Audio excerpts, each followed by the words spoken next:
Cormac McCarthy was heavily influenced by the occult, and most people don't know that about him because most scholars focus on Gnostic or theological interpretation, but he never bought into Christianity. When we hear accounts of him about him in Catholics from friends and family, they talk about how he was rebellious and causing trouble for the nuns and was really never that committed to the practice of being a Christian. And he says that much himself. He said that the nuns had nothing to teach him. And McCarthy would have to be very well versed in the occult to have pulled off the tarot scene that he does in Blood Meridian, because the correspondence of the cards and the deeper meaning behind it, once you kind of crack it open, and that's for a future video, is 100% in alignment with occult principles. So he would have had to at least understand the major arcana of the tarot to be able to write something of that caliber. However, his interest in the occult did not start in the late 1970s and 80s when he was working in Blood Meridian. It started way before. And when you crack McCarthy's works open a little bit deeper and look at some stuff in the archive, you can see that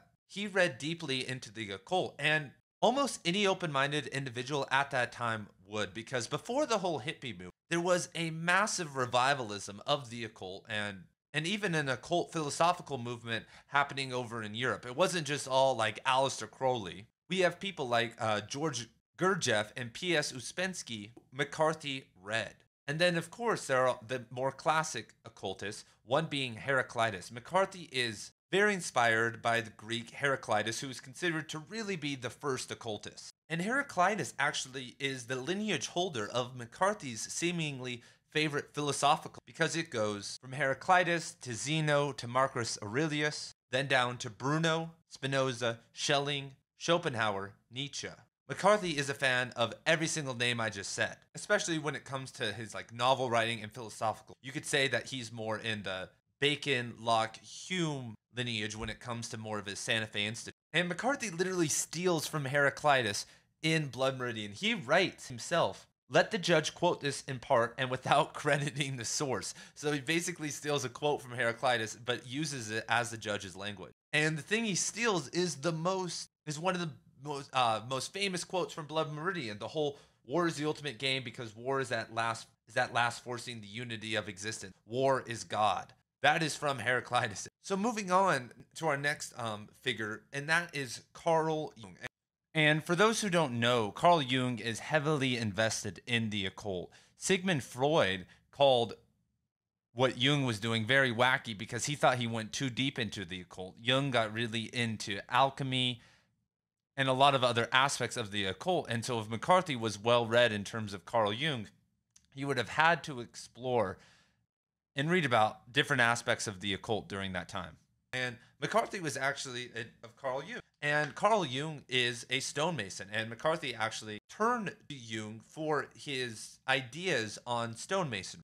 However, stonemasonry and its spiritual aspects are much deeper than just like Carl Jung. And obviously, as you guys see behind me, that is the axiomatic foundation of Freemasonry. Freemasons, that they are the descendants, philosophically, of Hiram Abiff. Hiram Abiff, the architect of the Temple of Solomon, the builder of it. And it's all just, a grand metaphor to building the blocks up to higher consciousness with all the secret knowledge that was censored by Christianity. But once again, in the 1910s, 20s, and there was a massive explosion of occultism, and it still permeates to this day. Some of the greatest occult thinking is from that era, just how a lot of philosophy, like Martin Heidegger and whatnot in that era, are still contemplated today. It was a very strong intellectual era. And McCarthy is a man who is spiritual and obviously is going to read very widely and enjoys spooky stuff. So he did read, and he does reference in the archive, George Gurdjieff. And Gurdjieff is one of the deeper occult thinkers of all time, and he likes to and his most famous work, Beelzebub's Tales to His Grandson, is a somewhat fictional work. It frames occult teachings through this extraterrestrial narrative of creation.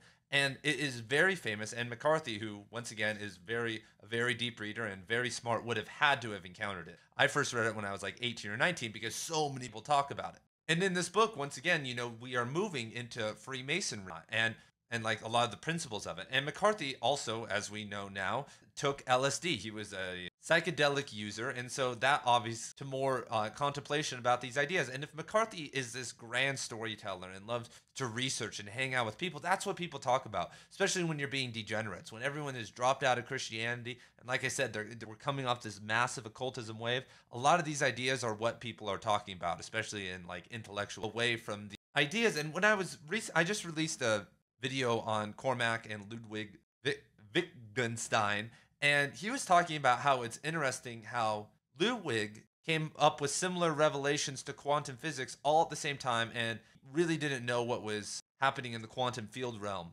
while he did that. And this kind of connects back to you idea of the collective unconscious. But McCarthy during that statement kind of slowed down and said, "Yeah, that's like kind of interesting." And in Lawrence Krauss's interview, he said that he's mostly a materialist. And what I can tell from his writing, I think he thinks there's this thread of intelligence that kind of runs through the universe, whether it be through synchronicities or whatever. And that's how I think his interest in the occult and whatnot play into this kind of chaotic and barely sentient intelligence that sometimes appears in the universe that has no objective explanation. Because he would have just said, "I'm a materialist," if he didn't have something else. And it's obviously not like Christianity or I'm going to heaven. He's not saying that. Once again, from what we have from almost all of his novels, he does like to kind of play with these prophets and this idea of synchronicity within his. All right, so what did I miss, everybody? Did I miss anything in regards to Cormac McCarthy and the occult? Please let me know down below. I think that's a pretty fun discussion to have. And of course, there will be a lot more videos on Cormac and videos related to Cormac and the occult